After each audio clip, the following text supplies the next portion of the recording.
Je vous salue, je suis Dr Yannick Nawej, je suis là pour le compte du département des hommes du Centre missionnaire Philadelphie Lubumbashi. Nous sommes en train de parler d'un thème, l'alimentation. Dans ces grands thèmes, je parle sur l'alimentation et la nutrition chez l'adulte. Et j'aimerais pour l'instant parler sur les normes d'une bonne nutrition. Pourquoi les normes d'une bonne nutrition? Parce que une bonne nutrition, c'est un facteur protecteur contre plusieurs pathologies ou plusieurs maladies.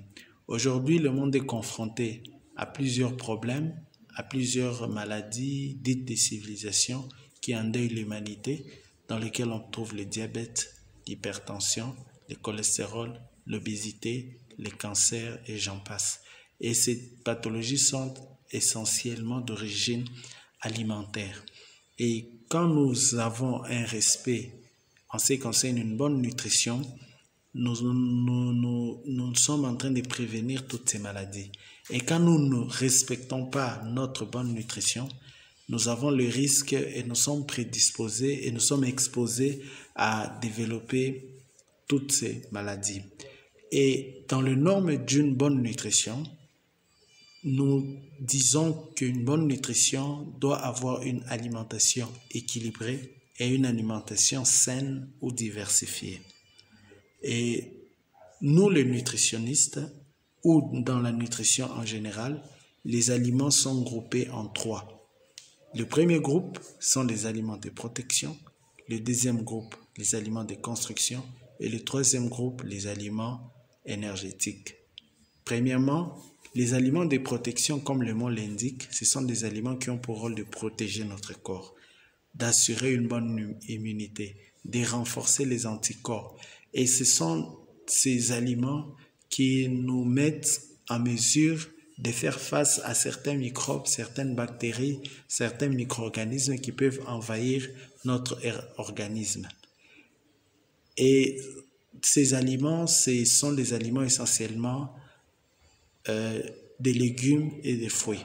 Donc la prise régulière des fruits et des légumes nous assure une certaine protection. 2. Les aliments de construction. Les aliments de construction sont essentiellement riches en protéines d'origine animale et aussi riches en protéines d'origine végétale. Les aliments riches en protéines d'origine animale sont les viandes, le poisson, les œufs, le lait, les chenilles, les frétins et j'en passe.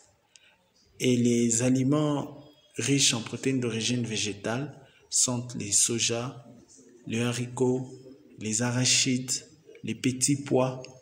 Et la prise des aliments de construction, que ce soit d'origine animale ou végétale, assure une certaine protection dans notre organisme et bâtissent un organisme assez fort et solide. 3. Les aliments énergétiques. Ce sont des aliments, comme le mot l'indique, qui nous donnent de l'énergie, qui nous donnent de la force.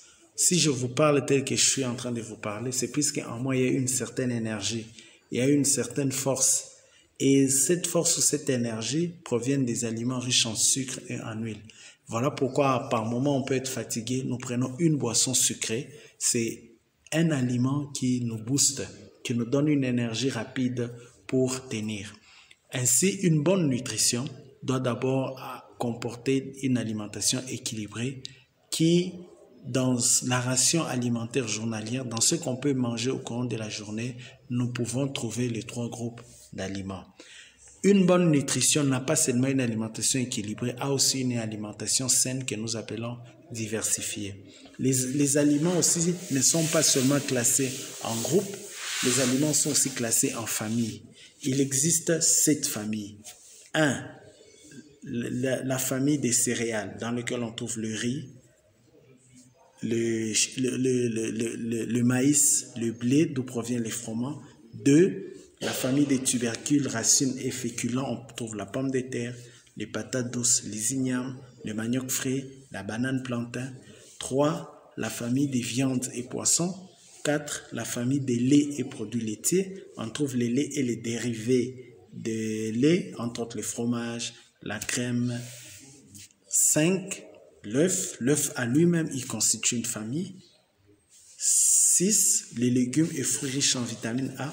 Ce sont des légumes et fruits qui ont une coloration rouge-orangée. La carotte, la tomate, l'orange, le pastèque, pamplemousse, mandarine, papaye. La prise de ça nous assure un apport en vitamine A. Il y a aussi des légumes avec une coloration vert foncé.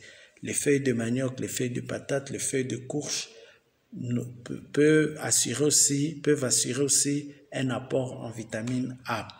Et la 7e famille, c'est la famille des légumes et fruits, autres que ceux qui sont riches en vitamine A, mais qui sont riches en vitamine C, dans lesquels on peut trouver l'épinard, l'oseille et les autres fruits qui n'ont pas toutes ces colorations vert foncé ou rouge orangé. Ainsi, voilà les 7 familles. Mais on parle d'une alimentation saine et diversifiée quand dans notre ration, quand dans ce que nous mangeons, nous respectons le cadre sur les 7 familles alimentaires prises. Dans le norme d'une bonne nutrition, une bonne nutrition nous assure une protection et nous préviennent contre certaines pathologies dites dégénération qui endeuillent l'humanité. Et dans les normes d'une bonne nutrition, nous devons respecter l'alimentation équilibrée qui contient les aliments de construction, de protection et énergétique et une alimentation diversifiée qui contient les 4 sur les 7 familles alimentaires citées. C'était le docteur Yannick Nawej qui a parlé de l'alimentation. À la prochaine.